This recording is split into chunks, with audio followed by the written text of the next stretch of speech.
Next നിങ്ങൾക്ക് പഠിക്കാനുള്ളത് ഷുവറായിട്ടും ചോദിക്കുന്നൊരു question എന്ന് പറയുന്നത് ലീനിയർ പ്രോഗ്രാമിംഗ് പ്രോബ്ലം. നിങ്ങൾ LPP പഠിച്ചിട്ടുണ്ടാവും +1 +2 അതിലൊരു LPP ജിയോജിബ്രയിൽ നിങ്ങൾ സോൾവ് ചെയ്തിട്ടില്ലേ ലീനിയർ പ്രോഗ്രാമിംഗ് പ്രോബ്ലം. അപ്പോൾ അത് നിങ്ങൾ എങ്ങനെ പഠിച്ചിരുന്നത്?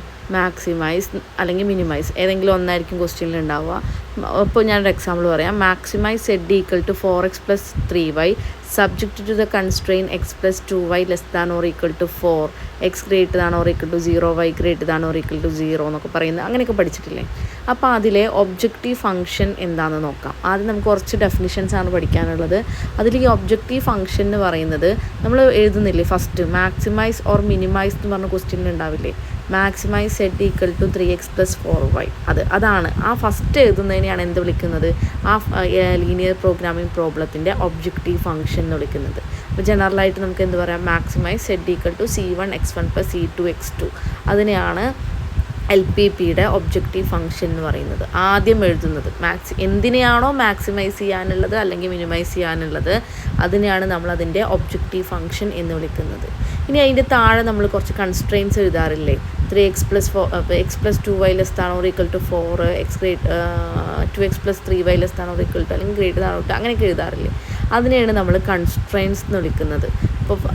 അപ്പോൾ ജനറൽ ഫോം എന്താ വരിക? a11 x1 + a12 x. ഇവിടെ എക്സും വൈയിലും അല്ല പറയുന്നത്, x1 x2 പറയുന്നത് എന്നുള്ളൊരു ഡിഫറൻസ് മാത്രമേ ഉള്ളൂ.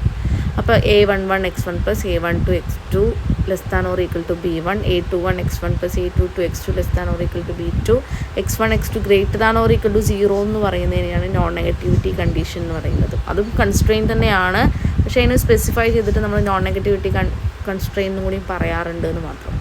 അപ്പോൾ അതാണ് കൺസ്ട്രെയിൻസ് എന്ന് പറയുന്നത്. ഇനി നിങ്ങൾ നോക്കുക ഒരു LPP എന്താണ്? ജനറൽ ഫോം ഓഫ് LPP ആണ് ഇവിടെ പറയുന്നത്. മാക്സിമൈസ് അതിപ്പോൾ ക്വസ്റ്റ്യൻ മാക്സിമൈസ് ചെയ്യാനുള്ളതാണെങ്കിൽ അത് ജനറൽ ഫോം മാക്സിമൈസ് എന്ന് എഴുതുക, അല്ലാന്നുണ്ടെങ്കിൽ ബ്രാക്കറ്റിൽ എന്ത് എഴുതുക? ഓർ മിനിമൈസ് എന്നും കൂടി കൊടുക്കുന്നുണ്ട് ജനറൽ ഫോം ആയതുകൊണ്ട്. ഏതെങ്കിലും ഒന്നേ ഉണ്ടാവുള്ളൂ ക്വസ്റ്റ്യനിൽ. z = c1 x1. ഇപ്പോൾ നമ്മൾ 2 കൺസ്ട്രെയിനുള്ള എക്സാമ്പിൾസാണ് പറഞ്ഞത്. ഇവിടെ നമ്മൾ 2 വേരിയബിൾസ് ഉള്ള കൺസ്ട്രെയിനാണ് പറഞ്ഞത്. ഇവിടെ n വേരിയബിൾസ് ഉള്ള കൺസ്ട്രെയിനാണ്. അപ്പോൾ z = c1 x1 + c2 x2 + cn xn വരും. ഇത് ജനറൽ ഫോമാണ് കേട്ടോ. ചിലപ്പോൾ ജനറൽ ഫോം എഴുതാൻ 3 മാർക്കിനൊക്കെ ചോദിച്ചു എന്ന് വരാം. അപ്പോൾ ഈ ജനറൽ ഫോം പഠിച്ചിട്ട് പോവാം. മാക്സിമൈസ് അല്ലെങ്കിൽ ബ്രാക്കറ്റിൽ ഓർ മിനിമൈസ് എന്ന് എഴുതുക. z = c1 x1 + c2 x2 + cn xn എഴുതുക.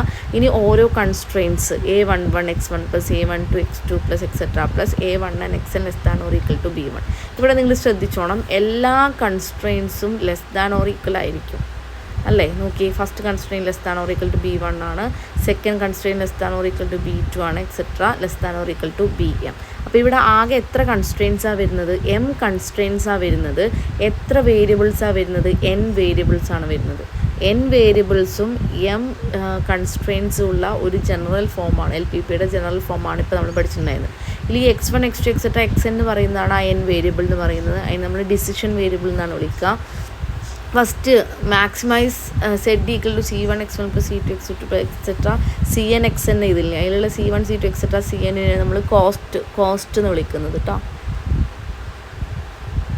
നെക്സ്റ്റ് b1 b2 bmനെയാണ് നമ്മൾ റൈറ്റ് ഹാൻഡ് സൈഡ് അല്ലേ ആ ഓരോ കൺസ്ട്രെയിനിലും റേറ്റിന് എഴുതുന്നതാണ് b1 b2 bm എന്ന് പറയുന്നത്. ഇത് ജസ്റ്റ് ഒന്ന് പഠിച്ചു വെച്ചാൽ മതി എന്താണ് ഒരു ലീനിയർ പ്രോഗ്രാമിംഗ് പ്രോബ്ലത്തിൻ്റെ ജനറൽ ഫോം എന്ന് പറയുന്നത്. ആദ്യം എഴുതുന്നത് ഒബ്ജക്റ്റീവ് ഫംഗ്ഷൻ, രണ്ടാമത് കുറേ കൺസ്ട്രെയിൻസ് ആണ് എഴുതുന്നത്. ഇനി ഇവിടെ ശ്രദ്ധിച്ച് നോർമൽ ഫോം ഓഫ് LPP, അതായത് ചില ക്വസ്റ്റ്യൻ തന്നിട്ട് അതിന് നോർമൽ ഫോമിലോട്ട് കൺവേർട്ട് ചെയ്യാൻ ചോദിക്കാറുണ്ട്. അപ്പോൾ ലീനിയർ പ്രോഗ്രാമിംഗ് പ്രോബ്ലത്തിൻ്റെ നോർമൽ ഫോം എങ്ങനെയാണ് എഴുതുകയെന്നാണ് നമ്മൾ പഠിക്കുന്നത്. ഇവിടെ ഒരു എക്സാമ്പിൾ വെച്ച് പറഞ്ഞുതരാം കേട്ടോ. Convert the following LPP to its normal form. അതായത് ഈ LPPനെ നമുക്ക് നോർമൽ ഫോമിലോട്ട് മാറ്റണം. Maximize z = 3x1 + 5x2. ഒരിക്കലും അതിൻ്റെ ഒബ്ജക്റ്റീവ് ഫംഗ്ഷനിൽ നമുക്കൊന്നും ചെയ്യാനില്ല. കൺവേർട്ട് ചെയ്യുമ്പോൾ നമുക്ക് ചെയ്യാനുള്ളത് കൺസ്ട്രെയിൻസിലാണ്. ഇവിടെ ഫസ്റ്റ് കൺസ്ട്രെയിൻ x1 + 2x2 <= 4 ആണ്. രണ്ടാമത്തെ constraint 4x1 + 3x2 <= 6, x1 x2 <= 0. അപ്പോൾ ആദ്യത്തെ കൺസ്ട്രെയിൻ എന്ത് കൺസ്ട്രെയിനാണ്? <= ആണ്. നമ്മൾ എല്ലാ കൺസ്ട്രെയിനെയും നോർമൽ ഫോമിലോട്ട് മാറ്റുമ്പോൾ അതിനെ ഈക്വാലിറ്റി ആക്കി മാറ്റണം. ഇവിടെ less than or equal to 4. ഇവിടെ x1ഉം x2 ആണ് വേരിയബിൾ ഉള്ളത്. അപ്പോൾ നമ്മൾ ലെസ് ദാൻ ഓർ ഈക്വൽ എന്ന് പറയുന്ന കൺസ്ട്രെയിനെ നമ്മൾ ഈക്വാലിറ്റി കൺസ്ട്രെയിൻ ആക്കി മാറ്റുമ്പോൾ ഒരു സ്ലാക്ക് വേരിയബിളാണ് ആഡ് ചെയ്യുക. ഇവിടെ കണ്ടോ, first x1 + x2 less than or equal to 4. അതിനെ നമ്മൾ ഈക്വൽ ടു 4 എന്ന് എഴുതണമെന്നുണ്ടെങ്കിൽ ഈ ലെഫ്റ്റ് സൈഡിൽ ഒരു S1 ആഡ് ചെയ്യണം. S1 ആണ് അവിടുത്തെ സ്ലാക്ക് വേരിയബിൾ എന്ന് പറയുന്നത്. Less than or equal inequality ആണെന്നുണ്ടെങ്കിൽ അതിന് നമ്മൾ ഈക്വൽ ആക്കണം എന്നുണ്ടെങ്കിൽ ഒരു സ്ലാക്ക് വേരിയബിളാണ് ആഡ് ചെയ്യുക. നേരെ തിരിച്ച് ഗ്രേറ്റർ ദാൻ ഓർ ഇനീക്വാലിറ്റി ആണെന്നുണ്ടെങ്കിൽ അതിനെ ഈക്വാലിറ്റി ആക്കാൻ വേണ്ടി നമ്മളൊരു സർപ്ലസ് ആഡ് ചെയ്യും വേണം, സർപ്ലസ് സബ്സ്ട്രാക്ട് ചെയ്യും വേണം, പ്ലസ് ഒരു ആർട്ടിഫിഷ്യൽ വേരിയബിൾ ആഡ് ചെയ്യും വേണം. ഇവിടെ കണ്ടോ, രണ്ടാമത്തെ constraint 4x1 + 3x2 greater than or equal to 6. അത് ഗ്രേറ്റർ ദാൻ ഓർ ഇനീക്വാലിറ്റിയാണ്. അപ്പോൾ അതിനെ നമ്മൾ ഈക്വാലിറ്റി ആക്കാൻ വേണ്ടിയിട്ട് മൈനസ് എന്ത് ചെയ്യണം, ഒരു സർപ്ലസ്. S1 സ്ലാക്ക് അല്ലേ, അപ്പോൾ S2 എന്ന് പറയുന്നത് സർപ്ലസ് ആയിട്ട് എടുക്കാം. മൈനസ് S2 പ്ലസ് ആദ്യത്തെ artificial variable plus A1 equal to 6. ഇപ്പം നമ്മൾ ആഡ് ചെയ്തത് ഏതൊക്കെ വേരിയബിളാണ്? ഓൾറെഡി x1 x2 അവിടെ ഉണ്ട്. പിന്നെ നമ്മൾ S1 ആഡ് ചെയ്തു. S2 ആഡ് ചെയ്യുക മീൻസ് S1ഉം S2ഉം A1ഉം ഇൻട്രൊഡ്യൂസ് ചെയ്തു ഇവിടെ. അപ്പോൾ അതൊക്കെ എന്തായിരിക്കണം, greater than or equal to 0 കൂടെ ആയിരിക്കണം. ഇത്രയും എഴുതുന്നതിനെയാണ് ഒരു LPPയുടെ നോർമൽ ഫോം എന്ന് വിളിക്കുന്നത്.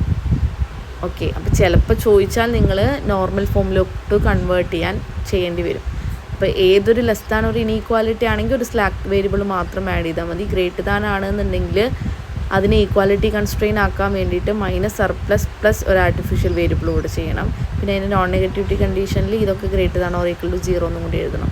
ഇനി നെക്സ്റ്റ് എന്ന് പറയുന്നത് ബേസിക് ഫീസിബിൾ സൊല്യൂഷനാണ്. ബേസിക് ഫീസിബിൾ സൊല്യൂഷൻ എന്ന് പറഞ്ഞാൽ നമ്മൾ ഈ LPP linear programming problem solve ചെയ്തൊരു സൊല്യൂഷൻ കണ്ടെത്താറില്ലേ, അതായത് ഇനി കൺസ്ട്രെയിൻസും നോൺ നെഗറ്റീവ് കണ്ടീഷനും ഇതൊക്കെ സാറ്റിസ്ഫൈ ചെയ്യുന്ന ഒരു സൊല്യൂഷനെയാണ് നമ്മൾ എന്ത് വിളിക്കുന്നത്, അതിൻ്റെ BFS എന്ന് വിളിക്കുന്നത്. ആക്ച്വലി BFS കണ്ടുപിടിക്കുന്നത് എങ്ങനെയെന്ന് വെച്ചിട്ടുണ്ടെങ്കിൽ നമ്മൾ n-m വേരിയബിൾസിന് 0 സബ്സ്റ്റിറ്റ്യൂട്ട് ചെയ്തിട്ടാണ് നമ്മൾ LPPയുടെ BFS കണ്ടുപിടിക്കുക.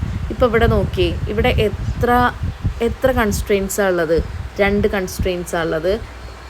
എത്ര വേരിയബിൾസാണ് ഉള്ളത്? 2 വേരിയബിൾസാണ് ഉള്ളത്. 2 - 2 0. അപ്പോൾ 0 വേരിയബിൾസ്. ഇവിടെ നമുക്ക് 0 കൊടുക്കേണ്ട ആവശ്യമില്ല. വലിയ ക്വസ്റ്റ്യൻ കിട്ടുമ്പോൾ എത്ര കൺസ്ട്രെയിൻ ഉണ്ട് നോക്കുക, എത്ര വേരിയബിൾ ഉണ്ട് നോക്കുക, എത്ര കൺസ്ട്രെയിൻ ഉണ്ടോ അതിൽ നിന്ന് എത്ര വേരിയബിൾസ് ഉള്ളത് കുറയ്ക്കുക. എന്നിട്ട് അത്രയും വേരിയബിൾസിന് 0 വാല്യൂ കൊടുത്തിട്ടാണ് നമ്മൾ LPP സോൾവ് ചെയ്യുക. നിങ്ങൾ ജസ്റ്റ് ഒന്ന് ഓർത്തിരുന്നാൽ മതി. ബേസിക് ഫീസിബിൾ സൊല്യൂഷൻ എന്ന് വെച്ചിട്ടുണ്ടെങ്കിൽ ഒരു LPPയുടെ ഒരു സൊല്യൂഷൻ അത് കൺസ്ട്രെയിൻസ് സാറ്റിസ്ഫൈ ചെയ്യും, നോൺ നെഗറ്റീവ് കണ്ടീഷൻ സാറ്റിസ്ഫൈ ചെയ്യും. ഓൾറെഡി n-m വേരിയബിൾസിന് 0 സബ്സ്റ്റിറ്റ്യൂട്ട് ചെയ്തിട്ടാണ് BFS നമുക്ക് കിട്ടുക എന്ന് മാത്രം ഒന്ന് പഠിച്ചു വെച്ചാൽ മതി കേട്ടോ. ഡെഫിനേഷനായിട്ട് പഠിച്ചു വെച്ചാൽ മതി. ഇനി ഇവിടെ കണ്ടോ, formulation of linear programming problem. ഇത് ചോദിക്കാറുണ്ട് ഈ ക്വസ്റ്റ്യൻ, അതായത് ഒരു LPP ഫോം ചെയ്യാനുള്ളൊരു ക്വസ്റ്റ്യൻ. അപ്പോൾ നിങ്ങളിവിടെ ഫസ്റ്റ് ക്വസ്റ്റ്യൻ നോക്കി, മാനുഫാക്ചറിങ് പ്രോബ്ലമാണ് എന്ന് വെച്ചാൽ എന്തോ മാനുഫാക്ചർ ചെയ്യുന്ന ഒരു ക്വസ്റ്റ്യനാണിത്. A factory manufactures 2 products. അപ്പോൾ ആദ്യം ക്വസ്റ്റ്യൻ നന്നായിട്ട് വായിക്കുക. ഒരു ഫാക്ടറി 2 പ്രൊഡക്റ്റാണ് മാനുഫാക്ചർ ചെയ്യുന്നത്. ഏതൊക്കെ പ്രൊഡക്റ്റാണ്? P1ഉം P2 ആണ്. Each product requires different amounts of resources. അതായത് ഓരോ പ്രൊഡക്റ്റും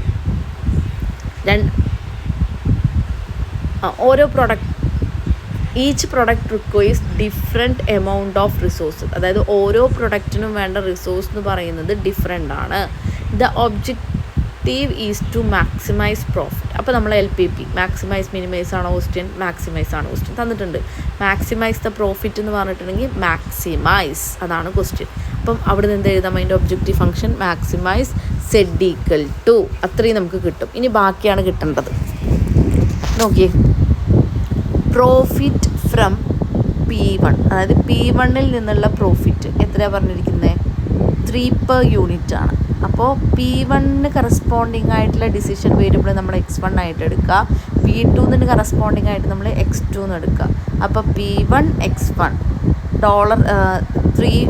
3 per unit അല്ലേ വരുന്നത്.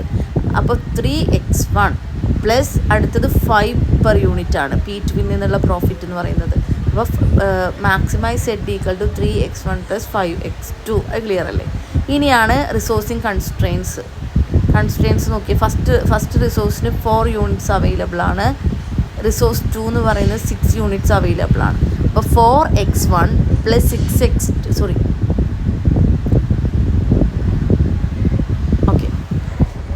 ഫസ്റ്റ് കൺസ്ട്രെയിൻ എന്ന് പറയുന്നത് ഫസ്റ്റ് റിസോഴ്സിനെ മാത്രം റിക്വയർ ചെയ്ത് എഴുതുക. അപ്പോൾ റിസോഴ്സ് 1 എന്ന് പറയുന്നത് 4 യൂണിറ്റ്സ് അവൈലബിൾ ആണ്. 4 യൂണിറ്റ് അവൈലബിൾ ആണ്. P1 requires 1 unit of resource. ഒരു minute. P1 requires 1 unit of resource 1 and 2 units of resource 2. അപ്പോൾ ഓക്കെ, P1-ന് ഒരു റിസോഴ്സ് 1 1 യൂണിറ്റും ആവശ്യമുണ്ട്, റിസോഴ്സ് 2 2 യൂണിറ്റും ആവശ്യമുണ്ട്. അപ്പോൾ റിസോഴ്സ് 1-ന് കറസ്പോണ്ടിങ് ആയിട്ട് x1 x1 plus 2x2 less than or equal to, ആകെ റിസോഴ്സ് 1-ൽ എത്രയുള്ളത് 4. അപ്പോൾ x1 plus 2x2 less than or equal to 4.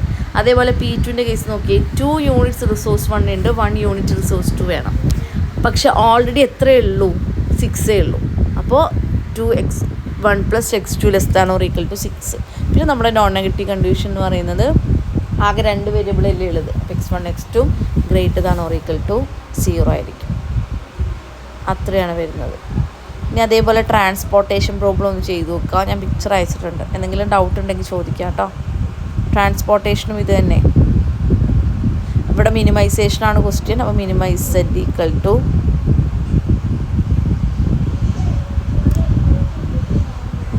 x11 plus x12 plus x13.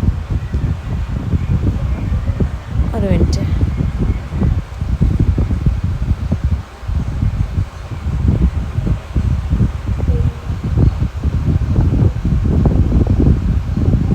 ബാക്കി പ്രോബ്ലം ചെയ്ത് നോക്കാം കേട്ടോ.